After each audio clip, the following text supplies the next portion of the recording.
मतलब सवाल ये होता है कि बिल्किस बानो के ऊपर जो इतना जुल्म करा गया, बिल्किस बानो को जो इंसाफ नहीं मिला, एक बिल्किस बानो जो मात्र 19 साल की एक 5 महीने की गर्भवती महिला थी और उसको 11-12 लोगों द्वारा बलात्कार करा जाता, उसकी सास का करा जाता, उसकी गोद को नोच के 3 साल की बच्ची को उसी के सामने लेकर ज़मीन पे पटक पटक के जब तक मारा जाता, जब तक वो मर नहीं जाती, यही चैन नहीं पड़ता, उसकी फैमिली के 7 लोगों को मर्डर करा जाता है। तो कितने अफसोस की बात है कि आज बीजेपी जो कह रही है कि आज़ादी का अमृत महोत्सव बना रही है और वहां पर बिल्किस बानो के तमाम कातिलों को निकाल दिया जाता है, उनको बाकायदा सम्मानित करा जाता है, मिठाइयां उसी दिन निकाला जाता है और उसी दिन उनको बाकायदा वेलकम करा जाता है, हार पहनाए जाते हैं, शुद्धिकरण के नाम पे उनके तिलक लगाए जाते हैं और कहा जाता है क्योंकि ये ब्राह्मण थे इसलिए इनके अच्छे संस्कार थे। यानी अगर बलात्कार आप कर रहे हैं और पंडित हैं तो आपके अच्छे संस्कार माने जाएंगे। तो फिर आसाराम बापू को जेल से निकालिए, चिन्मयानंद को भी जेल से निकालिए, कुलदीप सेंगर को भी जेल से निकालिए। तो बीजेपी तो साफ अब कह दे कि ये बलात्कारी पार्टी है, जो भी बलात्कार करेगा अगर बीजेपी में है तो उसको सर्टिफिकेट जो दिया जाएगा वो संस्कारी का दिया जाएगा। बिल्किस बानो की क्या गुनाह था कि वो मुसलमान है, क्या वो भारतीय महिला नहीं है? मोदी जी फिर वो कौन सी महिलाएं होती हैं जिनके बारे में आप बात करते हैं कि भारत की महिलाओं के आप साथ हैं, महिलाओं के सम्मान में बीजेपी मैदान में? इस वक्त आपको पता है। और जंतर मंतर पर इस वक्त हमारे साथ सामाजिक कार्यकर्ता ऐमन रिजवी भी जुड़ रही हैं जो इस प्रदर्शन में आई थी। मैं आपको दिखा दूं, हाथ में इसी तरह के हज़ारों की तादाद में यहाँ आए हुए जेएनयू के, आइसा के, WICA, SDPI और तमाम सियासी समाजी संगठनों के लोग मौजूद थे जिन्होंने कि इस बिल्किस बानो के इंसाफ के लिए, उसके न्याय के लिए और उन 11 उसके गुनहगारों को सज़ा देने के लिए, वापस उनको जेल भेज करके उनको फांसी तक की सज़ा देने के लिए आज यहाँ पर प्रदर्शन किया।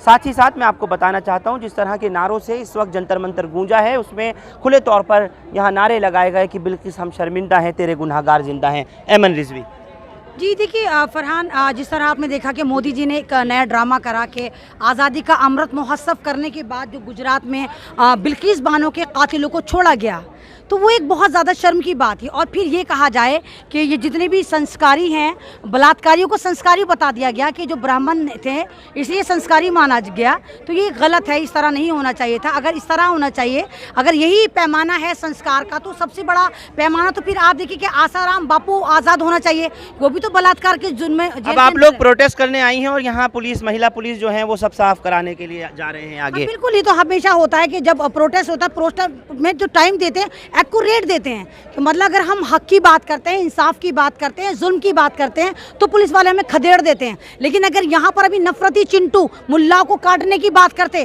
तो इनको 8-9 बजे तक कह दिया भाई काटो काटो काटो, तुम्हारे लिए वॉशिंग पाउडर बीजेपी है, कुछ भी करो।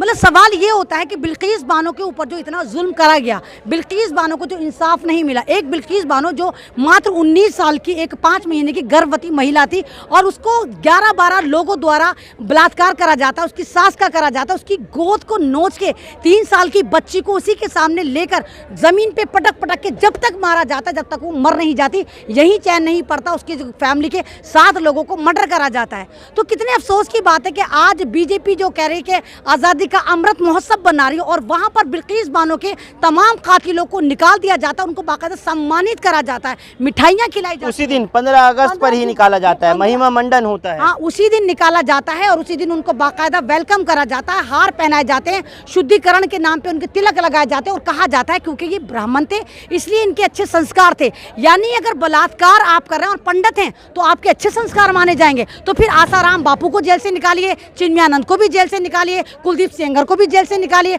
तो बीजेपी तो साफ अब कह दे कि ये बलात्कारी पार्टी है, जो भी बलात्कार करेगा अगर बीजेपी में है तो उसको सर्टिफिकेट जो दिया जाएगा वो संस्कारी का दिया जाएगा। बिल्किस बानो की क्या गुनाह था कि वो मुसलमान है, क्या वो भारतीय महिला नहीं है? मोदी जी फिर वो कौन सी महिलाएं होती हैं जिनके बारे में आप बात करते हैं कि भारत की महिलाओं के आप साथ हैं, महिलाओं के सम्मान में बीजेपी मैदान में? इस वक्त आपको पता है कि गुजरात में मोदी जी भी पहुंचे हुए हैं, केजरीवाल भी पहुंचे हुए हैं, लेकिन एक आवाज़ जो है वो बिल्किस बानो के लिए नहीं निकल रही। और आपको पता है कि मैंने तमाम की तमाम मैं बिल्किस बानो से मिलने की कोशिश कर रही हूँ, 4-5 दिन से कांटेक्ट करने की कोशिश कर रही हूँ और आज फाइनली मुझे पता चला है कि बिल्किस बानो अपना घर छोड़कर रूपोश हो चुकी हैं। पता नहीं कहाँ चले गए, क्योंकि उनको भी पता है अब उनकी जान के भी टोटे हैं। ये जितने बलात्कारी निकले, इनके खानदानी निकले, वो फिर बिल्किस बानो को टॉर्चर करेंगे, उनको परेशान करेंगे, कहेंगे हमारे पर से केस वापस लो। और उनके ऊपर पहले भी ऐसा दबाव बना था जब उनका बलात्कार हुआ था। लेकिन अब सुप्रीम कोर्ट में, क्योंकि अमन हम देख रहे हैं कि सिविल सोसाइटी के लोग गए हैं, कई संगठन गए हैं, उम्मीद नज़र आ रही है क्योंकि सुप्रीम कोर्ट ने अब सुनवाई के लिए तैयार हो गई है कोर्ट इसको लेकर। नहीं तो अगर होगी तो एक बात तो बताइए, सुप्रीम कोर्ट तो थी, सुप्रीम कोर्ट ने क्यों नहीं संज्ञान लिया जब ये बलात्कारी बाहर आए? मतलब ये बलात्कारी नहीं थे, ये तो रेपिस्ट के साथ साथ मर्डरिस्ट भी थे। एक ही फैमिली के 8-9 लोगों को कत्ल करने के बाद ये बाइज्जत बरी हो रहे हैं, तो ये सरकार किसकी है? यहाँ तो सुप्रीम कोर्ट अजीब अजीब से फैसले दे रहा है। सुप्रीम कोर्ट पे भी ऐसा लगता है पूरा का पूरा मनुस्मृति लागू कर दी गई है। सुप्रीम कोर्ट से भी अपने मन मुताबिक फैसले दिलवाए जा रहे हैं। एक फैसला थोड़ी है। आप जकिया जाफरी का देखिए, उसके साथ भी यही हुआ। और मुस्लिम होना वाकई गुनाह है। आपको याद होगा दिल्ली में पिछले साल आज ही के दिन, अगर आपको याद हो, राबिया सैफी को भी मारा गया था। क्या राबिया सैफी को इंसाफ मिला? 1 साल हो गया, वहीं के वहीं उसकी फैमिली आज भी खड़ी है। तो मुसलमान होना क्या गुनाह है भारत में? क्या मुसलमान की लड़कियों को इसी तरह लूटा जाएगा? और अगर मोदी जी, भारत की जमीन इतनी ही तंग है यहाँ की महिलाओं, यहाँ की लड़कियों के लिए, और बलात्कारियों को आप खुल्लम खुल्ला सांड की तरह सड़कों पर घुमाएंगे, तो आपसे हाथ जोड़कर निवेदन है कि आप भारत की तमाम महिलाओं को आप जेल में डाल दिए ताकि वो हमारे लिए सिक्योर हो, क्योंकि हमारे लिए सड़कें सिक्योर नहीं है। लेकिन लाल किले पर तो 15 अगस्त पे उन्होंने महिला को सिक्योर करने की, उनके सशक्तिकरण की, उनकी तमाम एम्पावरमेंट की बात कही तो है। नहीं तो एम्पावरमेंट बात करने के बाद फिर बिल्किस बानो के कातिलों को, उसके रेपिस्टों को जो छोड़ा गया, वो भी तो मोदी जी के होम टाउन से छोड़ा गया। वहां पर जिस वक्त बिल्किस बानो के ऊपर ये तमाम जुल्म के पहाड़ ढाए गए, तो उस वक्त वहां पर कौन था चीफ मिनिस्टर? वहां मोदी जी तो थे। तो गुजरात तो उनका होम टाउन है। तो मोदी जी, आपने तो 2-2 बार गद्दारी करी। एक बार गुजरात के साथ गद्दारी हुई, एक बार सेंटर के साथ गद्दारी हुई। यानी बिल्किस बानो को जब भी इंसाफ नहीं मिला जब आप गुजरात में थे, बिल्किस बानो को जब भी इंसाफ नहीं मिला जब आप सेंटर में। तो इससे ये साबित होता है कि मुसलमान के लिए भारत को ये तंग कर रहे हैं और बिल्कुल जेनोसाइड तैयार है। एक इस्लामिक फोबिया हो चुका है। जहां मुस्लिम महिला देखी, नोचने खसोटने को तैयार हो जाते हैं, और जहां कोई पंडित देखा, अच्छे संस्कार हैं, बाइज्जत बरी कर दो। कौन सा दोगला आपका पैमाना है? और अगर है तो मैं तो आपके चैनल से कहती हूँ, भाई चिन्मयानंद को बाहर निकालो और उसको बीजेपी का अध्यक्ष बनाओ, क्योंकि जितनों की भी चड्डे लूज हैं उन्हीं को लेकर आओ। जितनी भी ढीली चड्डियां हैं वो भी बलात्कारी हैं, तो सबको लेकर आओ। चिन्मयानंद जेल में क्या कर रहा है? आसाराम को बाहर निकालो, चिन्मयानंद को बाहर निकालो, सेंगर को बाहर निकालो, और सबको बीजेपी में ज्वाइन करा के उनको अच्छे अच्छे मंत्रालय दो, क्योंकि आपकी पार्टी बलात्कारियों को ही समर्थन देती है और उनके अच्छे संस्कार बताती है। चलिए, बहुत शुक्रिया अमन। मेरे साथ इस वक्त एसडीपीआई के फरीद साहब भी जुड़ रहे हैं। मैं आपसे पूछना चाह रहा हूँ, इस वक्त आप लोग भी यहाँ जमा हुए, आपके पार्टी के और तमाम लोग भी यहाँ पर आए। आप लोग एक महिला को, एक बहन को, इस देश की बेटी को इंसाफ दिलाने के लिए खड़े हुए हैं, बिल्किस बानो को। जी, आपने देखा कि 2012 में भी हम यहाँ जंतर मंतर पर थे और हमने कई न्यू ईयर नहीं मनाए, सिर्फ इस वजह से कि निर्भया जो मामला हुआ था वो दिल को दहला देने वाला था। और ये मामला जो 28 फरवरी 2002 का है, जब स्टेट गुजरात में नरेंद्र मोदी की सरकार थी और ये बच्चे अपनी जान बचाकर पूरी फैमिली भाग रही थी।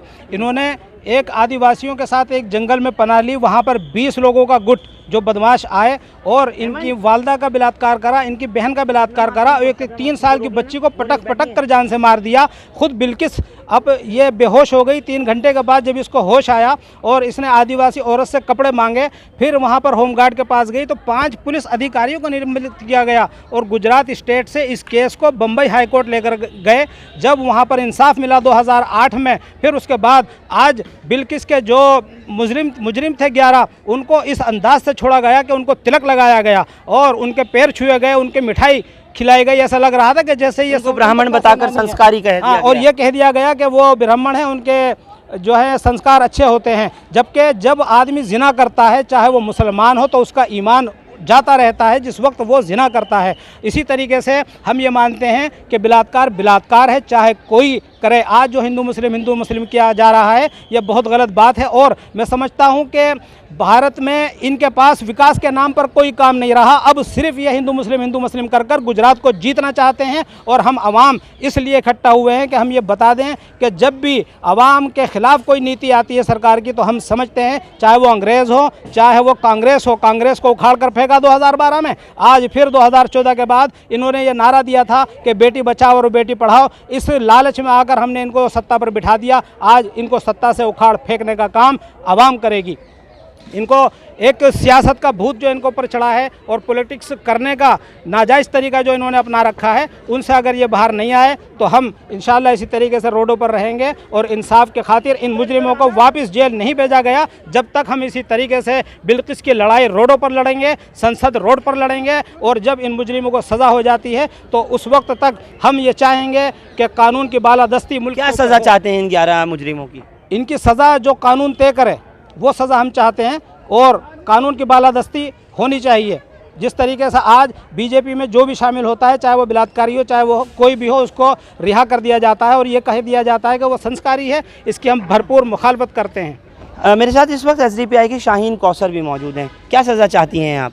सजाए मौत, क्योंकि मैं एक महिला हूँ, मैं इस का दर्द बिल्किस बानो का समझ रही हूँ। जिस तरीके से बिल्किस बानो ने 20 साल से संघर्ष किया, उसके ज़ख्म कहीं ना कहीं अब फीके पड़ रहे थे और वो इसी सहारे जीना सीख ली थी। लेकिन जिस तरीके से संबोधित कर रहे थे लाल किला से मोदी जी और औरतों के सम्मान की बात कर रहे थे, रक्षा की बात कर रहे थे, उसके फ़ौरन बाद ही इस तरह के देश को तोहफा दिया है, वो देश कभी नहीं भूल सकती है।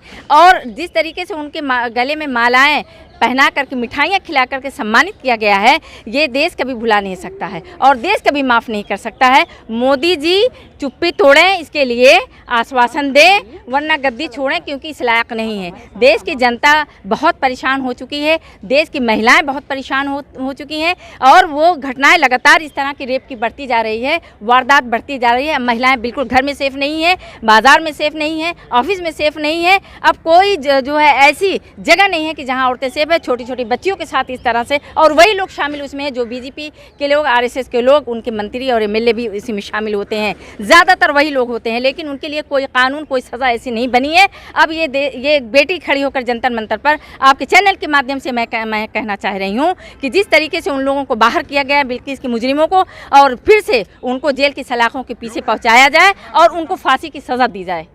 कुल मिलाकर के उम्मीद की जानी चाहिए इस वक्त बिल्किस के उन 11 दोषियों को, उसके गुनहगारों को, उन रेपिस्ट और मर्डरिस्ट को सज़ा मिलेगी खुले तौर पर। और जिस तरीके के हालात देखे गए जंतर मंतर पर, जो एक आवाज़ अब उठी है इन तमाम संगठनों के साथ मिलकर के, कहीं ना कहीं वो इंसाफ की उम्मीद और नज़रें जो हैं वो सुप्रीम कोर्ट पर ही हैं।